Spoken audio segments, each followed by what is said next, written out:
The insignificant female supporting character actually became a big shot in the novel. Chapter 4. 8-Digit Figure. When the producer, Songkai, saw that it was Tsai Wan, he immediately frowned and said in an impolite tone, "Who let you in? If you want to audition for the female lead, wait your turn. I can't let you get in through the back door." Songkai didn't like Tsai Wan to begin with. He felt that although she was good looking and matched the beauty of the female lead in the drama, Tsai Wan was really good at causing trouble. Case in point, they were just having an audition, and yet there was already such a big commotion. What would happen if they actually started filming? Would reporters come every day? Moreover, because of Tsai Wan's incident today, their audition progress had been delayed. As of right now, Songkai was extremely dissatisfied with Tsai Wan. Tsai Wan smiled and said, "Let's talk about investments." Songkai didn't pay attention to what she said and thought she was here to fight for the female lead.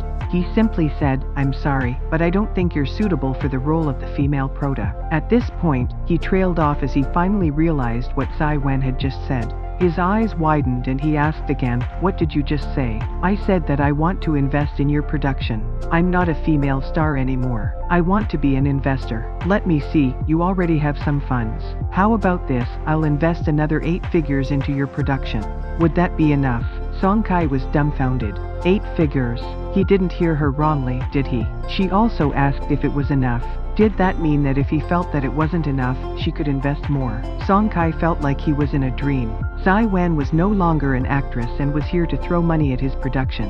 Wait a minute, if Tsai Wan was really that rich, why did she still want to become an actress? She didn't act much, but she'd already garnered lots of criticism. Why would she suffer this grievance?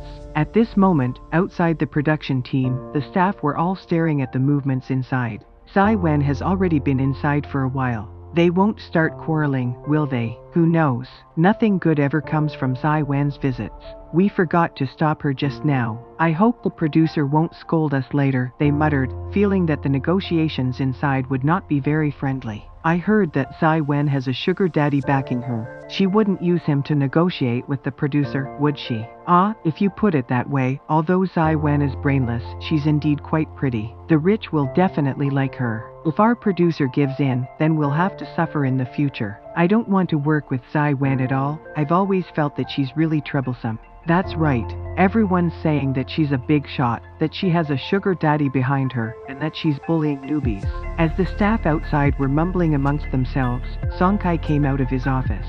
They immediately shut up and looked over. Songkai laughed happily. "We are ready to start work. You can get the others to continue with the auditions. If I remember correctly, it should be Jiang Ran's turn, right? Let her come for the audition." After that, Songkai immediately returned to his room. The other people in charge of the audition also went in one by one. The staff members were dumbfounded. No way. Why didn't Tsai Wan come out? Was her sugar daddy so powerful that she can actually participate in our audition? That's too scary. Jiang Ran and Tsai Wan don't get along. If she goes in for the audition now, wouldn't we be in trouble? They discussed this news among themselves, but they still quickly informed Jiang Ran of her turn. Hence, when Jiang Ran came in, she saw Tsai Wan sitting in the row of directors and producers. Although Jiang Ran was full of questions, she couldn't ask them in front of the director and producer. She could only keep them to herself and introduce herself in silence. She had already estimated that those who came to audition for the female lead were either not as good-looking or as famous as her. Her biggest rival was Tsai Wan, but she had just announced that she was leaving the industry, so now she had no competition at all. But now that Tsai Wan was sitting there, Jiang Ran still felt a little uneasy. The system said excitedly in Tsai Wan's mind, "Jiang Ran is a good friend of the female lead, and you're the investor now. As long as you take care of her a little and let her get the female lead role of this drama, she will feel that she'd previously misunderstood you. It will turn out that you're actually kind-hearted, and then you two will slowly turn from enemies to friends. This way, you'll be one step closer to pleasing the female lead." Tsai Wan's lips curled into a smile. "I see," she replied. "Got it." The system was rendered speechless. Got it. Just like that. When did Tsai Wan become so obedient? Chapter end.